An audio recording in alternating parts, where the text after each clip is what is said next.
Ser un colportor de estudiante es una oportunidad única que no debes dejar pasar porque te da la chance de perfeccionarte como profesional en el área que te desarrolles y a su vez te permite tener una comunión con Dios. Gobernador, escucha.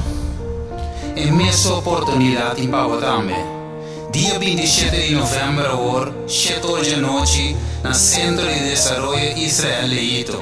Nuestro baile un invitado especial, Pastor Adilson Moraes, Director Asociado de Publicación de División Suramérica. Él va a compartir con nosotros su experiencia en el terreno amplio de publicación y colportor estudiante de cual es un de más grande en el mundo. Joven, no perde la oportunidad aquí. Acima botei, dia 27 de novembro, às 7 da noite, na Centro de Desarrollo Integral Israel Leito. Nos aguardamos. No quieres envidia.